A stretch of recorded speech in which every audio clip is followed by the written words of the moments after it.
I think it's safe to say that the last few years haven't brought many good times for the Haas F1 team. Rich energy in 2019, drivers trying to kill each other in a bad car in 2020, drivers trying to kill each other in a terrible car in 2021, and now losing their only real sponsor before 2022 has even started. 2022 was thought by many to be a make or break year for the team anyway, with it sacrificing development on the 2021 car in favour of focusing on this year. But just 3 weeks after they launched their 2022 car, it's not looking good for them. So this is the downfall of the Haas Formula 1 team.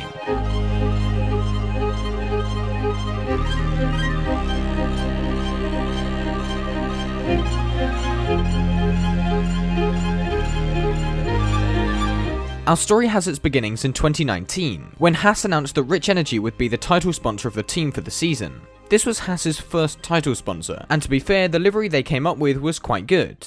It's just a shame then that nothing else was. In terms of actual results from the team, they weren't great. The highlights of the season being 2 double points finishes in Germany and Spain. They took home 28 points on their way to 9th in the constructors, but they were by no means the worst team. That award was reserved for Williams. The real controversy, and arguably the reason that Haas are in the pickle they are in at the moment, is to do with this guy. You probably know him as Bad Santa, but his real name is William John Story. After agreeing a deal worth either £35 million or $60 million, depending on who you ask, Haas had a radical change to their approach to Formula 1. While the team previously existed solely as a way to promote Gene Haas's company Haas Automation, 2019 marked a year when Haas, like most other teams, was running to generate profit.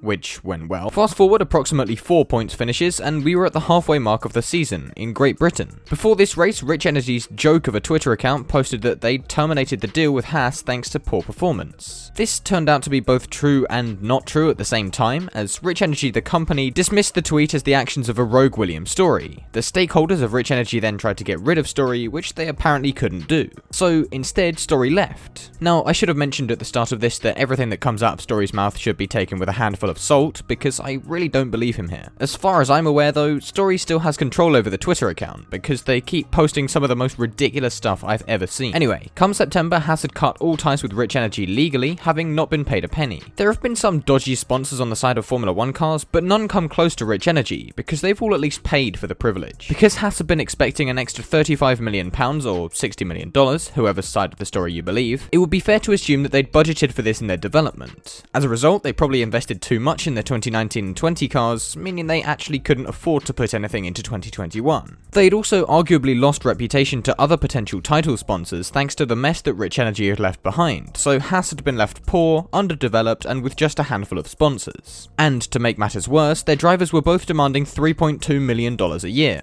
So 2021 called for a switch up. Both Romain Grosjean and Kevin Magnussen were dropped from the team, and as his farewell gift to the already struggling team, Grosjean exploded their multi-million-dollar car. But getting back on topic, the two drivers that Haas chose to replace their current pair with were both rookies, Mick Schumacher and Nikita Mazepin. One the son of one of the greatest Formula 1 drivers of all time, and the other the son of a Russian oligarch. This oligarch in question was Dmitry Mazepin, who owned the Uralkali company, who became the title sponsor of Haas in 2021. Given Haas's two rookie drivers and no money, their 2021 season was predictably terrible. They started it off with 2 spins on the first lap of the Bahrain Grand Prix, one of which brought about Mazepin's retirement within just 30 seconds of the race. The season had its ups and downs, with a best finish coming in the Azerbaijan Grand Prix where they came home 13th and 14th. Although even in that race, Nikita Mazepin tried to kill Schumacher over the line. The car was comfortably the worst on the grid in every race because they'd literally not developed it in a year, but as well as the bad reputation they got in the races, they also had an equally bad reputation for their sponsors. Now, admittedly, the Uralkali company itself was not the reason Haas got the hate they got. It was more the driver they brought in. Mazepin had a checkered record off track, with the most high-profile thing happening on the 9th of December. I've milked about 600,000 views from the Mazepin situation, so if you're not aware of what happened, then I'll leave a link to that video in the top right. But long story short, Mazepin isn't a great F1 driver, and he also isn't a great human being. He may have improved slightly, but he's still disliked by a lot of the F1 fans on Twitter, and you could argue that it's deserved. But the real issue for Haas isn't that some people on Twitter don't like their driver or sponsor. The real problem is where they both come from.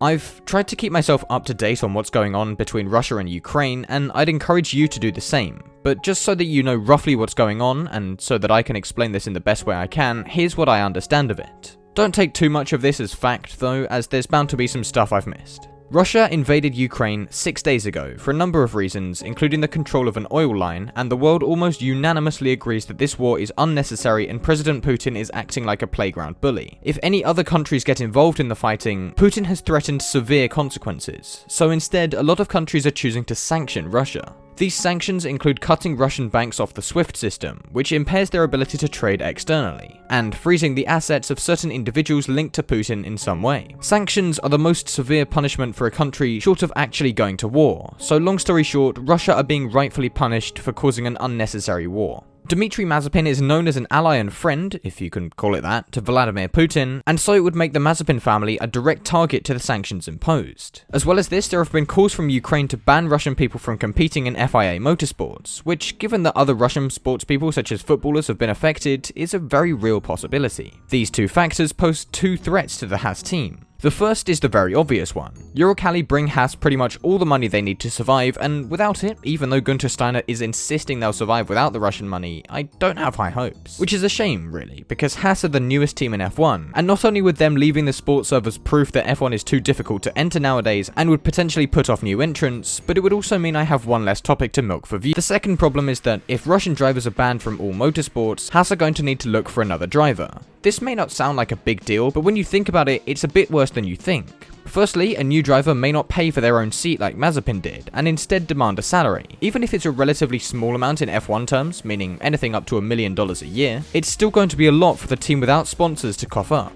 The second is that there really aren't many options right now as to who Mazepin could be replaced with. My first thought would be that Ferrari would want to put a member of their driver academy in the second seat and turn Haas into an AlphaTauri type team. But then, having thought about it a bit more, I realised there's only one driver who's even close to Formula 1 at the moment in the academy, and that's Robert Schwartzman, who is Russian. People have also brought up Antonio Giovinazzi as an option, and while I see their points given he has previous F1 experience and is one of the Haas test drivers, I don't think this is going to happen because 1. Gio's had his shot at F1 and didn't do all that well, and B. Gio's in Formula E, and taking him out of the Dragon seat would just be moving the problem to one side. The final option, and in my opinion one of the most likely ones, is that Pietro Fittipaldi will get the seat. After all, he is the team's reserve driver and has raced for them before following Romain Grosjean's crash. Obviously, having been with the team for a while now, Fittipaldi will be familiar with the car and the general atmosphere in the team. But as well as these drivers, there's one more.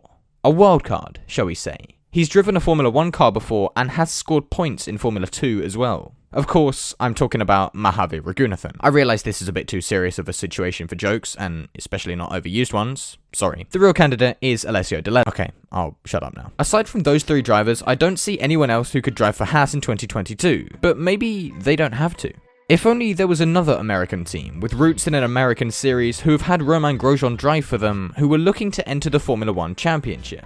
So yeah, the most likely outcome of all of this, in my opinion, is that Haas sells out to Andretti Autosport, who are not short of cash nor sponsors. The VF22, that currently says Haas on the side of it, has been called the most developed car on the grid, and this eliminates the need for Andretti to start from scratch with the team. It would mean we don't have 11 teams on the grid, but it would also mean that all 10 teams that are there are financially stable and aren't likely to disappear at the blink of an eye. Buying out the struggling team would also allow all the Haas employees to keep their jobs, which is always a bonus. The driver I think Andretti would be most keen to put into the other car would probably be Colton Herta, but that wouldn't be this year.